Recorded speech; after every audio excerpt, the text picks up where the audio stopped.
Buenas tardes, saludos para todos. Vamos a seguir con el curso de resistencia de materiales.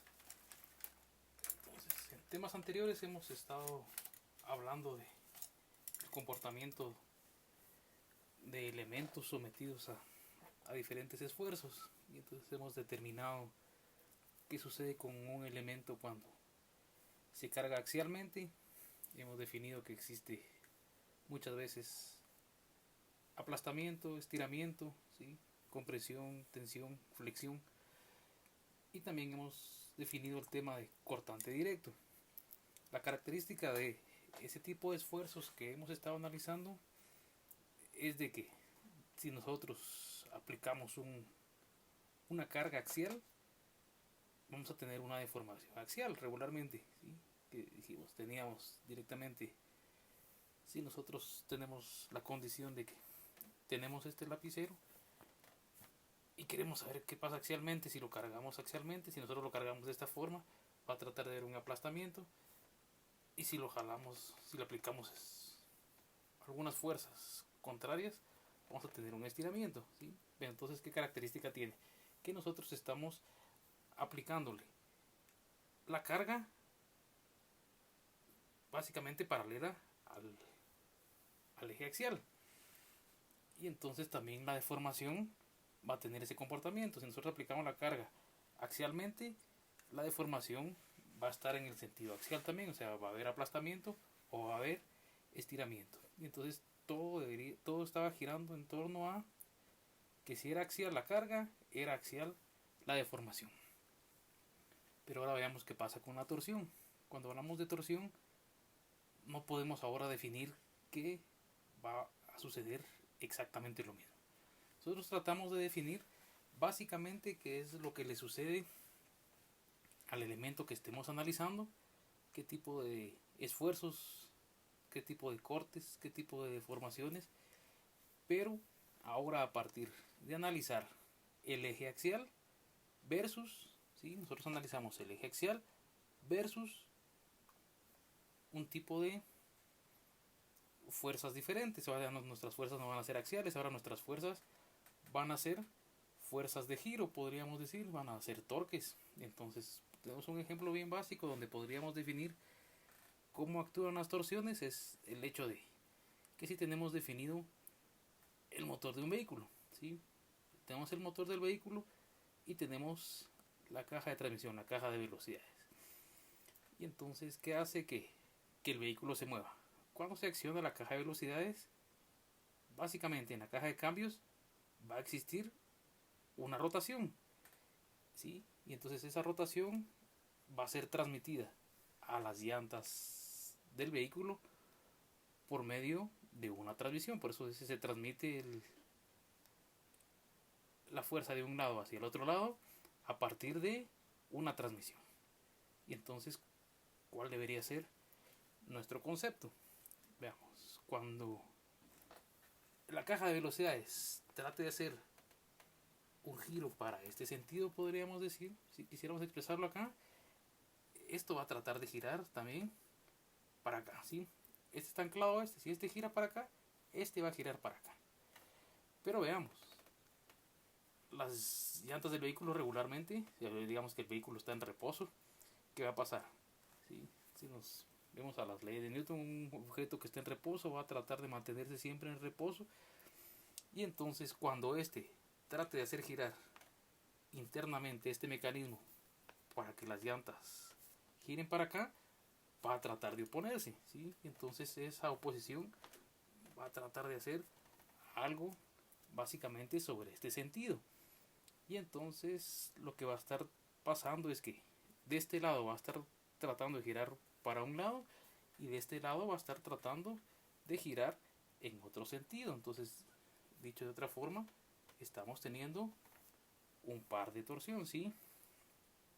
En mecánica analítica se había definido el tema de los pares, y entonces básicamente lo que está sucediendo acá es que estamos teniendo un par. O sea, si este gira para acá, este va a tratar de reaccionar para acá, ¿sí? Que básicamente en algún instante de tiempo pasaría este concepto.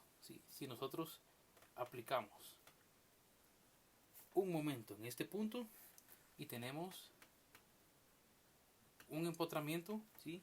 El hecho de que nosotros apliquemos el momento en este punto automáticamente nos lleva a la condición de empotramiento, ¿sí? Y si vamos a la condición de empotramiento, nosotros definimos qué reacciones actúan en el empotramiento. Decimos el empotramiento no se puede desplazar en X, ¿sí?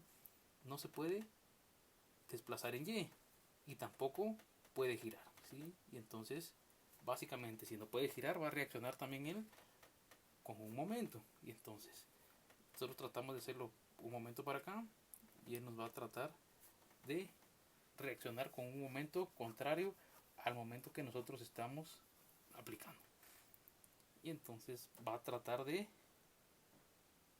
deformar al elemento, y entonces esa deformación básicamente lo que está haciendo es una torsión. Entonces está tratando de torsionar nuestros elementos. Entonces tratemos de definir qué es la torsión, ¿sí? Entonces la torsión vista desde el punto, deberíamos de verla desde el punto de los esfuerzos, desde el punto de deformaciones. Veamos, ¿qué es lo que vamos a tratar de analizar nosotros? Ahora vamos a tratar de analizar esos esfuerzos y esas deformaciones. ¿Para qué? Para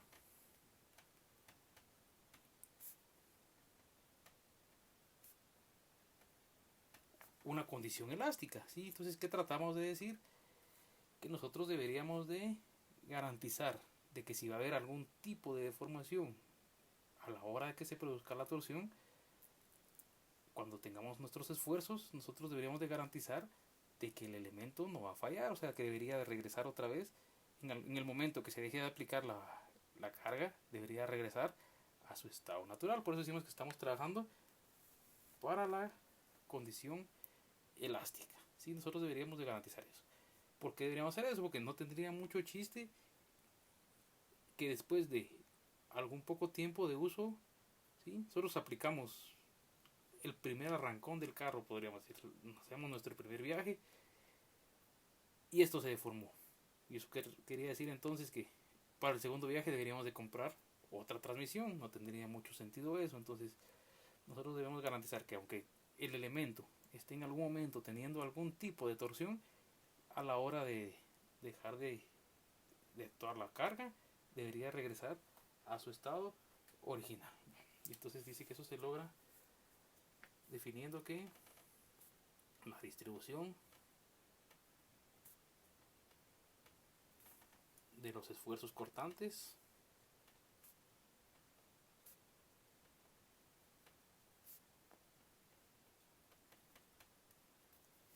sobre un eje circular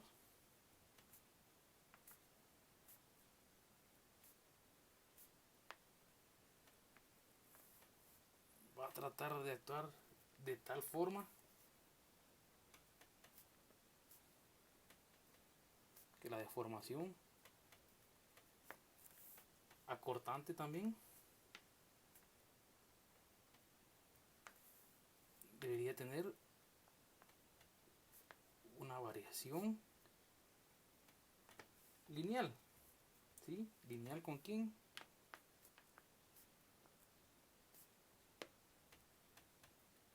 Con la distancia desde el eje a la flecha, ¿sí? Y entonces definimos que el eje, al final nosotros tomamos el eje como el centro del elemento que estemos analizando, y la flecha va a ser el punto hacia donde nosotros estamos teniendo nuestra deformación. Regularmente las flechas las definimos bajo ese punto, ¿sí? El punto donde se está dando la deformación. Entonces, si pasamos este concepto, ahora tratemos de analizar básicamente derivado de los elementos. Y entonces nos estaban diciendo que si nosotros tenemos el elemento circular, ¿sí? Y hacíamos la analogía de que en un punto podríamos asumir que está empotrado. Entonces, tenemos la analogía del eje empotrado en un punto. Ese elemento tiene una longitud L y tiene un radio C. Entonces nos dice, el elemento originalmente estaba acá. Nosotros le aplicamos una torsión, ¿sí? Le aplicamos un torque. Cuando se le aplique ese torque, ya definimos que este punto en el empotramiento no va a variar, ¿sí? Entonces decimos, nuestro elemento, nuestro punto de análisis todavía sigue estando aquí. Pero en los extremos va a tener una variación, ¿sí? Y entonces nos dice, lo que decía anteriormente, que la variación debería ser lineal, lo que nos está indicando es que internamente pueden estar sucediendo muchas situaciones con las partículas que estén interactuando, pero si nosotros analizamos eso bajo diferenciales muy pequeños, esos diferenciales deberían de estar actuando bajo el mismo concepto, ¿sí? El mismo concepto de que nos debería de llevar a una deformación o un cortante lineal. Este debería tener un comportamiento lineal. ¿Qué quiere decir eso? Que si nosotros analizamos, podríamos decir, esta vena de análisis, si tuviéramos una vena de referencia y esa vena la seguimos analizando luego de hacer el torque, nosotros no deberíamos de definir una parte de esa vena se fue para abajo, otra por acá y la vena se regó por todos lados, o sea, se fraccionó la vena cuando nosotros hicimos eso, ¿sí? Sino que va a tratar de tener una deformación del tipo lineal. Este punto va a tener la característica de que va a seguir siguiendo la guía de la vena. Y entonces nos dice, tratemos de sacar un núcleo de eso, analicemos internamente qué está pasando con todo el objeto, con todo el elemento. Entonces, si nosotros tuviéramos el elemento completo y le queremos hacer un análisis interno para definir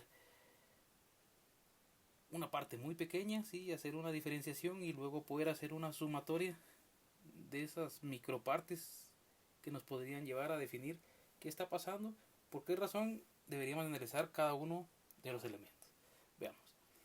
Porque si nosotros aplicamos una fuerza por acá, nosotros no podemos garantizar que esa fuerza va a ser constante en todo el elemento, ¿sí? Entonces lo que hacemos es tratemos de definir qué pasa con esta pequeña franja, ¿sí? Y luego habría otra pequeña franja, y entonces estas infinitas pequeñas franjas nosotros las deberíamos de llevar a una sumatoria, ¿sí? Digamos que para sumar esas infinitas franjas nosotros podríamos hacer una integral de ese torque o de ese momento. Entonces ya nosotros ya podríamos definir que torque es igual a fuerza por distancia, y si nosotros definimos que teníamos una fuerza y teníamos definida una distancia, nosotros podríamos definir a ese torque, ¿sí? Y entonces a partir de ahí decimos, será el radio completo del elemento. Hagamos un P para un radio de análisis interno, ¿sí? Porque dijimos que al final íbamos a hacer un análisis P, que P podría ser desde el origen hasta cualquier punto. Media vez no pasemos de C, entonces nosotros podemos analizar ese elemento tan pequeño que querramos analizar. Entonces nos dice que nosotros deberíamos tener nuestro esfuerzo de corte, debería estar definido para esta sección, ¿sí? O sea, el esfuerzo de corte debería ser bien pequeño en la base y debería ser bien grande en los extremos, ¿sí? Entonces, si lo tratamos de analizar y tratamos de ver cuál es ese comportamiento de las venas, nosotros podríamos decir, ¿qué pasa si nosotros le hacemos un corte a esta parte de acá? ¿Sí?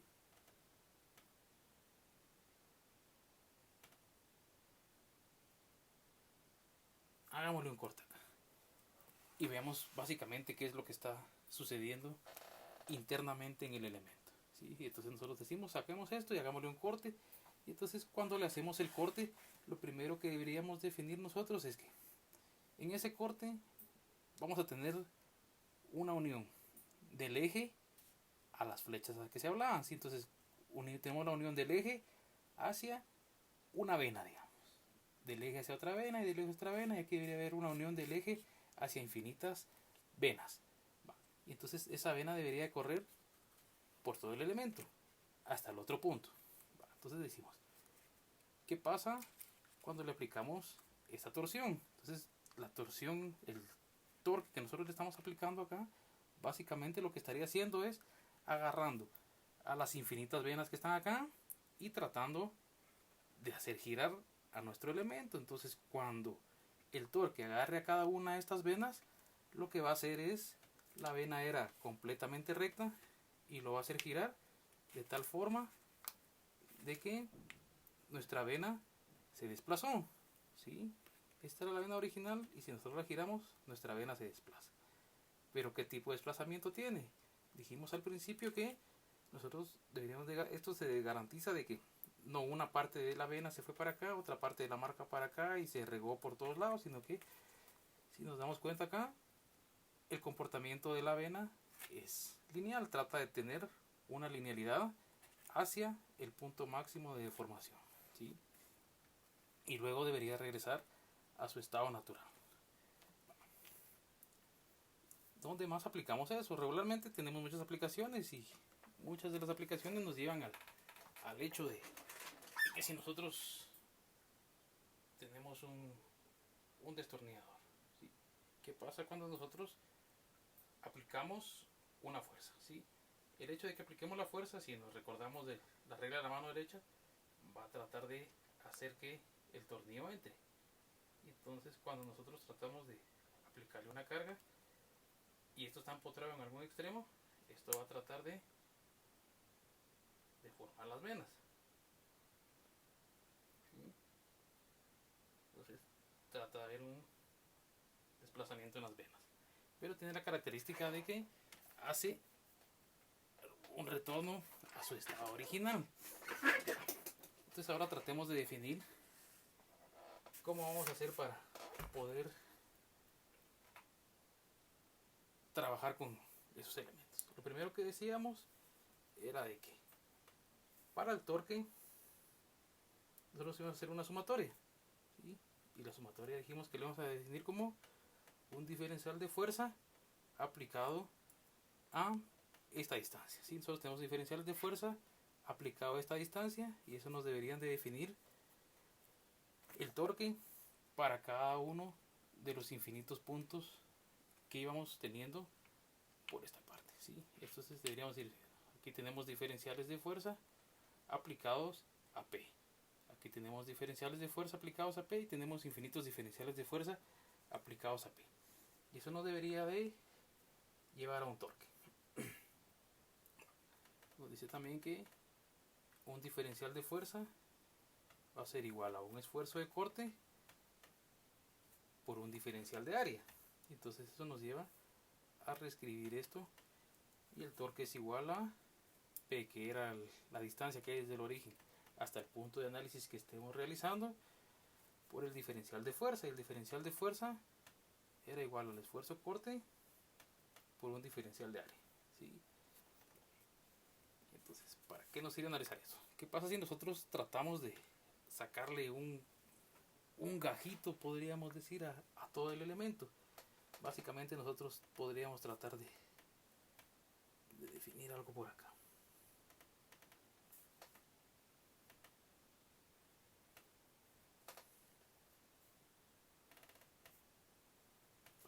Nosotros le sacamos un gajito a esta parte y tenemos esta parte que está acá. Sí, es como hacer un zoom de esto que está acá. Si nosotros conocemos también que esto está corriendo bajo un eje, ¿sí? Este sería el eje este bajo el que está corriendo esto, está corriendo acá. Y entonces nosotros decimos esto como que está anclado a ese eje, ¿sí? Y si está anclado acá, decimos aquí va, este va a tratar de hacer un cortante acá, va a tratar de hacer un cortante acá, este en algún punto va a tratar de cortar por acá y este va a tratar de cortar por acá, ¿sí? Si nos damos cuenta, esto tiene una forma acá que básicamente está definida por esta parte que tenemos acá. Y entonces si nosotros trasladamos esa parte que tenemos acá, solo la ampliamos un poco, nosotros podríamos decir que estamos teniendo esta condición acá, ¿sí? Estamos teniendo esta condición acá y esta parte que tenemos acá, ¿sí? Y entonces a partir de ahí decimos que aquí debería existir un esfuerzo de corte. Y ese esfuerzo de corte, ¿por quién está definido? Está definido por el radio, ¿sí? Está definido por el ángulo. Pero, ¿de qué va a depender esta longitud de curva? ¿Sí? Esta longitud de curva va a estar en función de qué tan cerca o qué tan lejos estemos del empotramiento. Y entonces también depende de la longitud. A partir de aquí decimos, ¿dónde el esfuerzo es máximo? ¿Sí? ¿Dónde ese corte va a ser máximo? Y entonces podríamos definir que ese corte va a ser máximo ¿en qué? ¿Dónde? En la parte más externa del elemento. Y entonces va a ser máximo cuando este radio que estamos analizando, que es una diferencia de radio, sea igual al radio completo, ¿sí? Al radio completo. Y entonces eso nos permite reescribir esto y decir que esto va a ser igual a C por ángulo por L.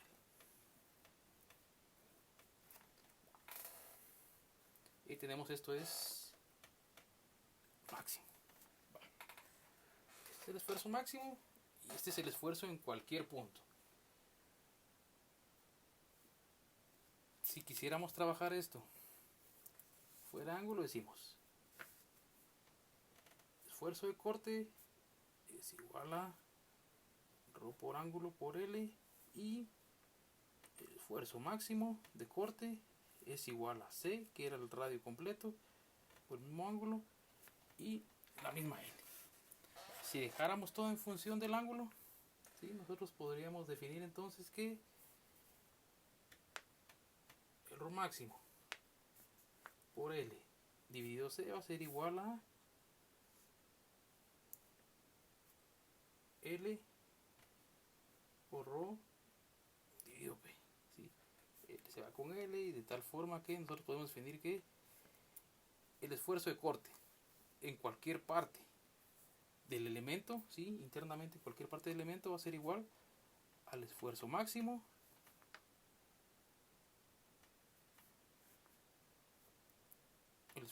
multiplicado por quién, por la distancia desde el origen hasta el punto que estemos analizando, y eso dividido el radio completo. Entonces aquí definimos a nuestro esfuerzo de corte máximo. Es nuestro esfuerzo de corte, perdón, en cualquier punto en función del esfuerzo de corte máximo. También habíamos definido que lo que íbamos a estar analizando iba a ser para esfuerzos en el rango elástico. Entonces ya definimos esto.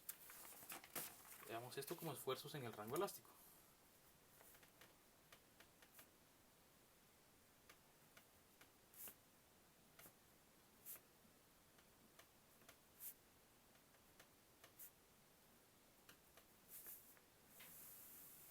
Para garantizar que nosotros podamos regresar a las condiciones originales en el rango elástico, ya vimos que no todos los materiales, si le aplicamos la misma carga a todos los materiales, no vamos a tener el mismo comportamiento. Entonces, el qué tanto le podemos aplicar una carga o no a algo va a estar en función de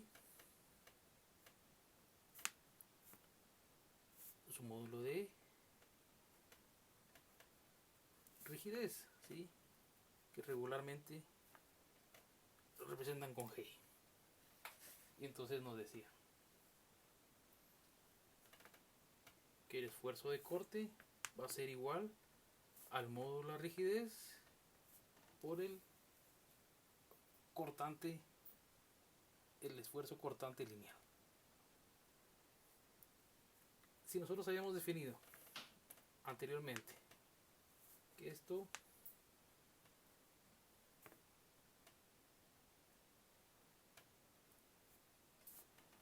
sí, eso ya lo habíamos definido anteriormente, y entonces nos dice nosotros podríamos tratar de afectar entonces ahora ambos lados por su módulo de rigidez, y con eso nosotros ya podríamos entonces analizar cualquier tipo de elemento. O sea, podría ser aplicado ahora sí a cualquier tipo de elemento. Entonces decimos que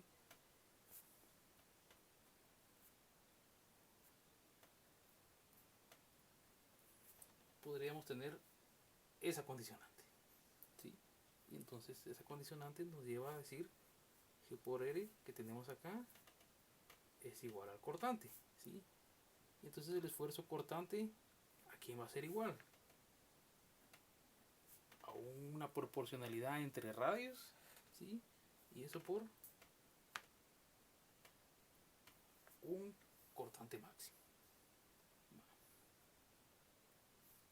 A partir de aquí nos dicen, como estamos analizando elementos circulares, nosotros podemos tener dos características. Podemos tener dos tipos de condicionantes.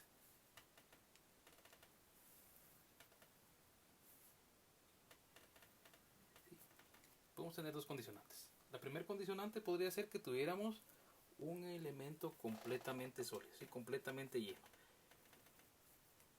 Y entonces nos dice, nosotros ya hemos definido que podríamos tener el análisis de este tipo de radio y que también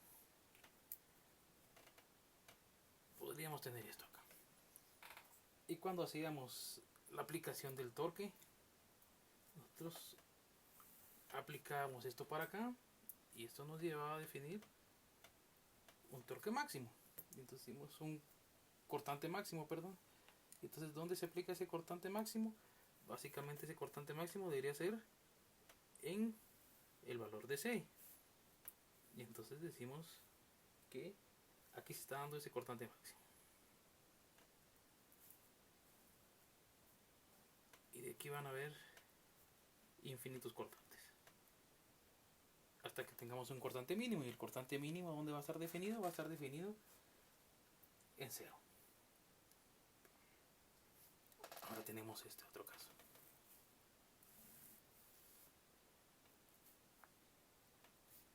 Y de nuevo tenemos esta condición acá. Y entonces decimos, ¿dónde se da otra vez el cortante máximo? Entonces el cortante máximo se va a dar en este punto. ¿Sí? Tenemos ese cortante máximo. ¿Qué característica tenemos ahora? Que ahora el cortante mínimo no está en el origen. ¿Sí? Ahora tenemos un cortante mínimo en este punto. Y luego tenemos infinitos cortantes.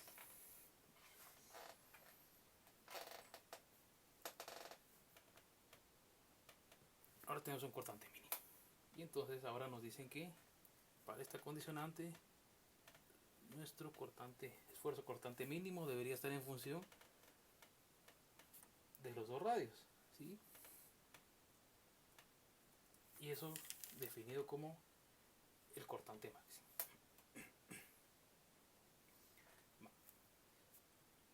También nos definen en algún momento que si nosotros tenemos una distancia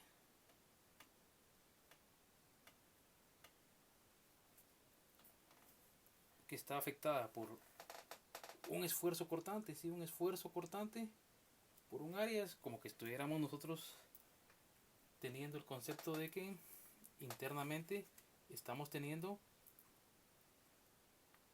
infinitos momentos. Aquí hay un momento, aquí hay otro momento, aquí hay otro momento, aquí hay otro momento y aquí hay otro momento, ¿sí?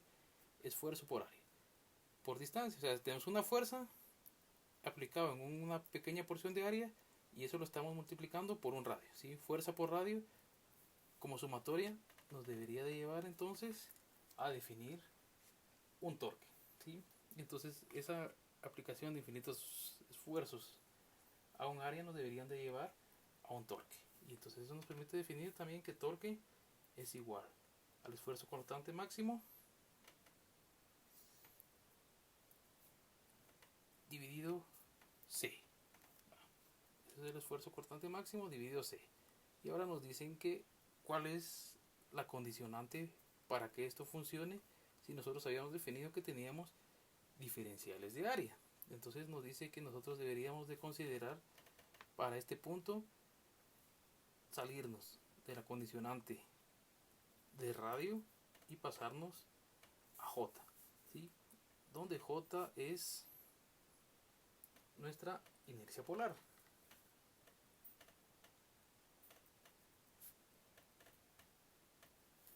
¿Por qué razón deberíamos de pasarnos a J con inercia polar? Porque este radio básicamente va a estar teniendo la condicionante de que va a estar tratando de girar, ¿sí? Entonces circularmente, si nosotros tratamos de hacer girar algo, nos deberíamos de estar rigiendo a la inercia polar. Nos recordamos, la inercia polar, ¿a quién es igual? A pi medios de C, que era el radio, a la 4. Y entonces ya podemos definir esta condición para esta parte. Pero ahora esto es diferente que el otro, ¿sí? Y entonces, ¿cómo hacemos para definir el otro? T máximo, ¿sí? T máximo, ahora sí T máximo puede quedar en función de nuestro torque. Y entonces podríamos definir esto.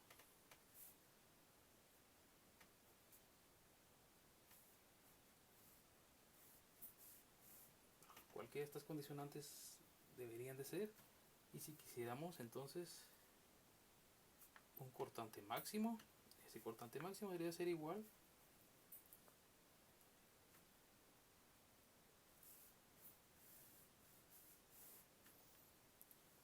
¿sí? Al torque, que habíamos definido que era torque. Torque es igual T máximo JC, no, torque por C partido J. ¿Qué debería ser la condición aquí? Que J, este J que definimos acá, este J es para esta condición, ¿sí? Esta inercia polar es para esta condición. Y la inercia polar para el otro caso debería ser pi medios C2 a la cuarta menos C1 a la cuarta. Y este debería de trabajar para este caso. Entonces lo único que debería de variarnos es la condición de la inercia polar, ¿sí? La inercia polar para un elemento sólido y la inercia polar para un elemento vacío.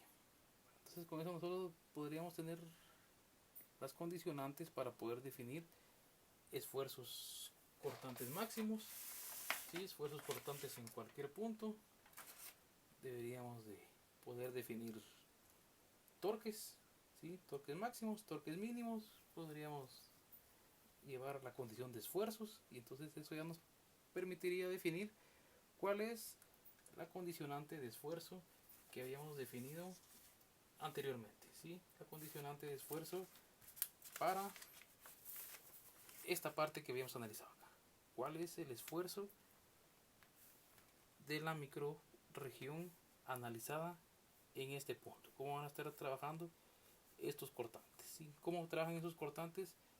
De forma tan pequeña y nosotros luego ya lo llevamos a un sistema macro. Ya podemos analizar el cortante en una parte más general. ¿Por qué razón? Porque fuimos trasladando las infinitas, la sumatoria de infinitos elementos internos y fuimos haciendo la analogía a la condición del elemento completo, ¿sí? Y entonces lo que habíamos trabajado como esfuerzos no constantes durante todo el elemento, si analizamos cada uno de esos por aparte y luego lo sumamos, ya podemos obtener un elemento general y entonces ya podemos hacer análisis para todo nuestro elemento en general. Entonces en próximos videos vamos a estar dándole aplicación a esto por medio de ejemplos y ahí vamos a terminar de aclarar estos conceptos. Pásenme.